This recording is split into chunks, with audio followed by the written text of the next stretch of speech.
Të nderuar dëgjues dhe shikues, paqja, mirësia dhe begatia Allahu xhalla xhelaluhu qoftë mbi ju. Agjërimi është një nga 5 shtyllet e Islamit. Më shumë se sa një aktivitet fizik është adhurimi I tërë, ku në fakt njeriu mëson vetkontrollin, përgjegjësinë, durimin, empatinë dhe shumë të tjera. Për të folur për këtë temë, kemi sot të ftuar në podcastin Porta e Mëshirës zotin Tauland Bica, nënkryetar I komunitetit musliman të Shqipërisë. Zoti Bica, mirë se erdhët. Mirë se u gjeta, suksese. Faleminderit. Atëherë pa humbur kohë, në fakt do doja ta nisja me pyetjen e parë, si e koncepton Islami agjërimin si një proces formësues për njeriu, duke qëndruar ndoshta pak larg përkufizimit të përgjithshëm që është privimi I njeriu nga të ngrënët dhe nga të pirët apo nga ushqimi në tërësi. Atëherë mendoj se duhet t'ja nisim pak më ndryshe, sepse rol kryesor këtu ka qëllimi I krijimit të njeriut. Normalisht Zoti e thot në Kur'an që unë e kam krijuar njeriun për të më adhuruar mua, thot. Kështu që duke u nisur nga kjo, qëllimi jon parsor është të adhurojmë Zotin. Mirë po, njerëz jemi dhe harrojmë shpesh herë, neglizhojmë. Është pjesë e natyrës tonë njerëzore.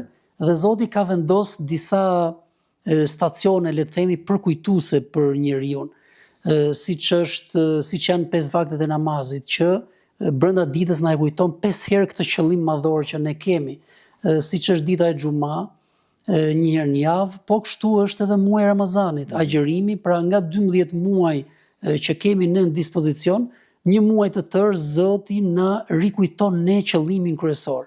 Pra në vetvete, agjërimi është një ndër adhurimet kryesore për njeriu që e mban atë lidhur fort me krijuesin. Tani agjërimi dihet sepse kohët e fundit madje është bërë shumë I përhapur edhe në shoqërinë tonë, shqyr Zotit. Mirë po, adhurimin e shikojnë vetëm si privim nga të ngrënit, të pirit dhe marrëdhëniet bashkëshortore, por në fakt agjërimi është më I gjerë se kaq. Agjërimi është një shkollë edukimi në përgjithësi dhe ky është vetëm hapi I parë, pra të privosh veten nga këto gjërat më të nevojshme, më natyrale që ka njeriu, është hapi I parë I agjërimit. Dhe me këtë hap të parë ti futesh në një shkollë të madhe edukimi, sepse ashtu si Zoti kërkon që ne të privojmë veten nga gjërat që njeriu I do më shumë, pra të ngrënit, të pirit, normalisht na bën që duke kapërcyer këtë ne të afrohemi sa më shumë me Zotin. Dhe si afrohet njeriu me Zotin? Afrohet duke u shkëputur nga çdo gjë tjetër që ti merr mend, le të themi, apo të angazhon me diçka tjetër. Prandaj duke mos u angazhuar me gjërat e kënaqësisë së kësaj bote, njeriu fokusohet në botën e tij shpirtërore dhe kjo e bën pastaj që të nxjerr në pa vlerat morale në maksimum. Dhe nga ana tjetër e bën që të frenoj në maksimum anët e tij negative, sepse normalisht çdo njeri ka në përbërjen e tij edhe vese apo anë negative që janë për brenda njeriu, por duhen kanalizuar në vende të caktuara. Pra mund të themi që agjërimi të ndikojë tek njeriu nuk është vetëm privim, pra nga ushqimi, domethënë është që njeriu të bëhet njësh me vetdijen në adhurim, pra që të di pse agjeron, të di për kë agjeron, ku në fakt Allahu thotë që agjërimi është për mua dhe lidhet shumë mirë me ato që ju e niset, pra me qëllimin e krijimit të njeriu, pra që është adhurimi I Zotit. Sigurisht që kjo është, le të themi, edhe arsye kryesore e ekzistencës tonë. Shiko, edhe profeti Muhammed, paqja e Zotit qoftë mbi të, ka një rol shumë domethënës, sepse me thënjet e tij ka motivuar besimtarët akoma më shumë. Dhe një ndër ato thënie në lidhje me këtë temë është ajo që ai thotë se Zoti nuk ka nevojë për agjërimin e dikujt për sa kohë ai nuk heq dorë nga gënjeshtra dhe veprat e këqija. Kështu që kjo tregon edhe një herë se agjërimi nuk është vetëm të privosh veten nga ushqimi siç e konceptojnë shumica, por është që ti të futesh në një botë tjetër morale dhe të nxjerrësh në pa vlerat e tuaja më të bukura që normalisht Zoti kënaqet kur ti përpiqesh të bëhesh njëri më i mirë, të bëhesh njëri më i mirë me të tjerët, por më kryesorja të mundohesh që të bëhesh njëri i mirë karshi Zotit që të ka krijuar. Dhe njëri i mirë karshi Zotit bëhesh duke adhuruar atë dhe duke qëndruar në parimet që Zoti ka caktuar për njerëzit. Mund të themi që është edhe një pastrim i zemrës, është edhe një pastrim i mendimeve, sepse ndonjëherë mendimet kthehen në veprime, pastaj veprimet ndikojnë një shoqëri të tërë, domethënë. Dhe Ramazani luan një rol kyç në privimin e njeriut nga gjunahu dhe nga mëkati, dhe kjo vjen kur njeriu ka një zemër të pastër, një mendim të kthjellët dhe atëherë është, le të themi, individi që çdo kush do ta dëshironte ta kishte në shoqërinë ku jeton. Shiko, me sa kemi parë dhe dëgjuar edhe nga mjekët, thonë që agjërimi ndikon dhe pastron edhe trupin e njeriut. Pra njeriu ka nevojë për një proces të tillë brenda një viti, dhe ashtu si mjekët kanë vërtetuar që pastron trupin e njeriut fizikisht, agjërimi më së shumti pastron shpirtin e njeriut, pastron zemrën e njeriut, sepse kur njeriu është i agjëruar e frenon veten kundrejt çdo gjëje negative që atij i del përpara. Dhe kjo normalisht i pastron zemrën, i pastron mendimin, i pastron të gjitha veset dhe gjërat e këqija që mund t'i vinë në jetën e përditshme. Në fakt e shohim dhe në përditshmërinë tonë. Pra në muajin e Ramazanit shohim që raportet sociale shoqërore janë shumë ndryshe. Pra njerëzit që kanë patur hatërmbetje ndoshta për hatër të Allahut, për hatër të muajit të Ramazanit dhe të agjërimit, i zhbëjnë këto keqkuptime, pra këto hatërmbetje, pra ulen së bashku, bisedojnë së bashku, ndajnë një iftar apo një syfyr. Pra mund të themi që Ramazani apo agjërimi në vetvete ndikon edhe në rregullimin e raporteve sociale? Patjetër.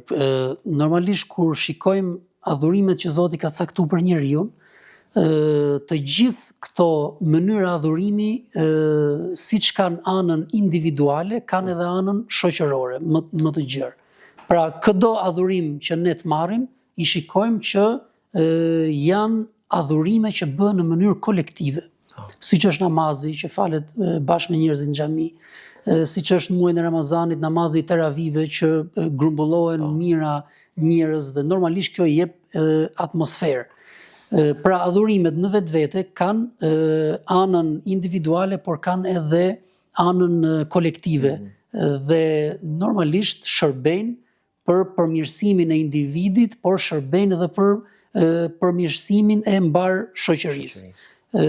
Prandaj mendoj se agjërimi në muajin e Ramazanit, që sa më shumë po kalon koha, aq më trend po bëhet për disa njerëz, shqyr Zotit, sepse normalisht që ndikojnë për mirë te cili do, por mendoj që njeriu duhet ta kapërcej pak më shumë atë, përtej trendit, përtej të qenit tradit familjare, përtej asaj që agjeron rrethi shoqëror, mos ndihem dhe unë, apo dikush tjetër që edhe pse nuk i përket këtij besimi, por dëshiron ta provojë, pra ka eksperienca të ndryshme në një shoqëri, sidomos në një shoqëri si kjo e jona, por mendoj se njeriu duhet të hedhë edhe një hap më tej, duhet ta kapërcej këtë, sepse agjërimi përtej të tjerave që ndikojnë gjitha këto fenomene që ne përmendëm, përtej të tjerave agjërimi bëhet vetëm për të fituar kënaqësinë e Zotit.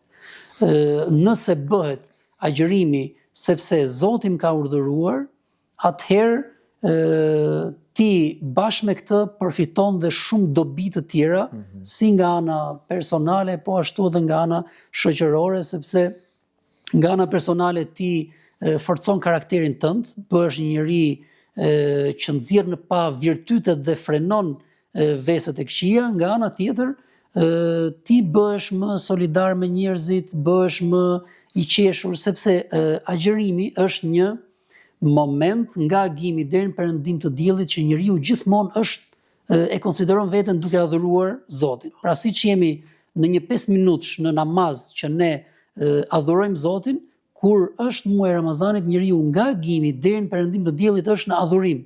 Pra e konsideron veten sikur është duke adhuruar Zotin. Prandaj, ashtu siç nuk mund të mendohet që njeriu të bëjë gjunahe, gabime brenda namazit, kur është i lidhur në namaz, po kështu ai mundohet, përpiqet me mund që gjatë gjithë ditës të mos bëjë asnjë gabim.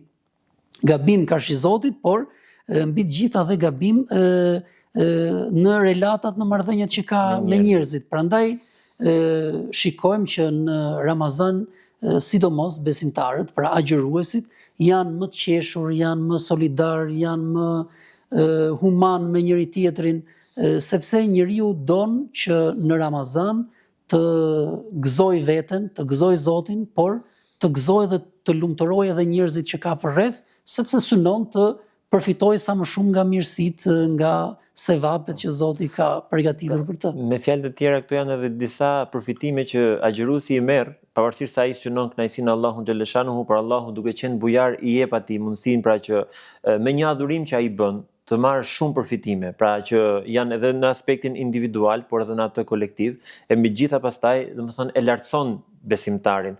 Mund të themi që agjërimi ka dhe një efekt, le të themi, që e karikon besimtarin që t'i mjaftojë deri në Ramazanin tjetër. Pra të futet në atë atmosferën shpirtërore, të bëhet, le të themi, të ngrihet në nivel ëngjëllor me ëngjëjt, të bëhet më humanist, të krijojë empati, teksa është me barkun bosh, ndoshta të kuptojë edhe atë që në përditshmërinë e tij nuk ka mundësi pra për të patur, le të themi, një ushqim të rregullt apo disa vakte të rregullta.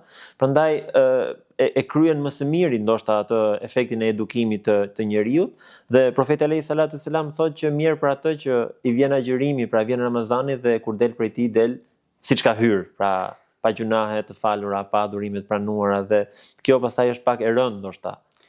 Është të mos kuptojmë thelbin e Ramazanit në vetvete. Normalisht njerëzit e devotshëm më përpara, kur bënin programin e tyre vjetor, e ndanin në 2 periudha kohën.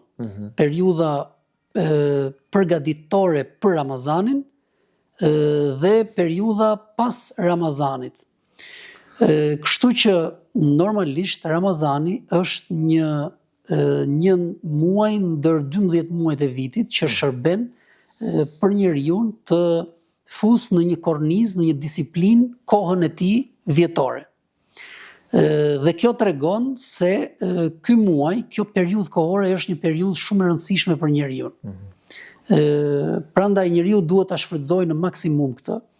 Përtej asaj që agjërimi i Ramazanit është një adhurim shumë i rëndësishëm, madje është adhurim shumë i lashtë, sepse Zoti thotë që ju a kam bërë obligim agjërimin ashtu si ju a pata bërë obligim edhe popujve përpara jush. Pra këtu shikojmë që është një periudhë kohore dhe një adhurim aq i rëndësishëm saqë Zoti të gjithë popujve që nga fillimi i njerëzimit dhe deri më sot dhe kështu do të vazhdojë sa të jetë ky njerëzim gjallë, është pjesë e pandashme e njeriut. Dhe normalisht përtej që është një mënyrë adhurimi ndaj Zotit, tham që ka shumë dobi për njeriu, ka dobi individuale, ka dobi shëndetësore, ka dobi shpirtërore, ka dobi psikologjike.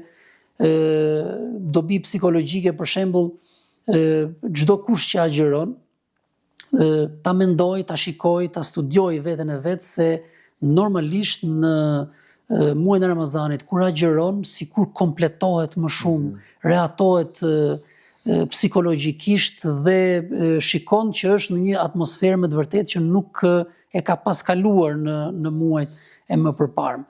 Pra, normalisht njeriu kur i plotson obligimet e Zotit, rehatohet edhe psikologjikisht, ndihet shumë rahat, ndihet shumë komod dhe fiton një kënaqësi shpirtërore në maksimum.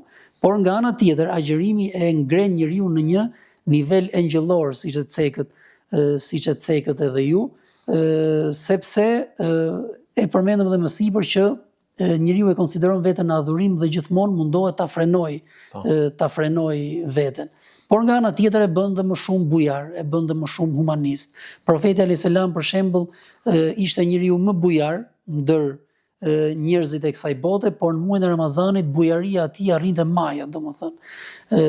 Dhe kur shikojmë jetën e tij, normalisht edhe ne si besimtar motivohemi kur shikojmë se si ndikonte agjërimi në jetën e tij dhe ne mundohemi ta marrim shembull dhe mundohemi të ngjasojmë sadopak atij dhe të përmirësojmë veten tonë, se gjithë synimi është që njeriu të përmirësojë veten, të nxjerrë në pa vlerat e tij të bukura morale, dhe kur i nxjerr ato në pa, kënaq Zotin, kënaq dhe njerëzit që ka përreth.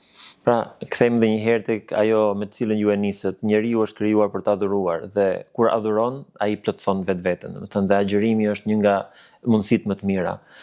Zoti Bica, unë dua t'ju falenderoj pa mas për këshillat tuaja, le të themi për një refleksion të përgjithshëm se si agjërimi ndikon në jetën e besimtarit. Të nderuar dëgjues dhe shikues, këtu kemi arritur në fundin e këtij emisioni. Faleminderit që ishit me ne. Zoti Bica, një mesazh përmbyllës për këtë emision. Ishte kënaqësi, shpresojmë të kemi qenë dobi prurës për dëgjuesit, për shikuesit dhe i uroj të gjithëve një Ramazan begat dhe një Ramazan për të plotësuar vetveten dhe karakterin tonë. Faleminderit.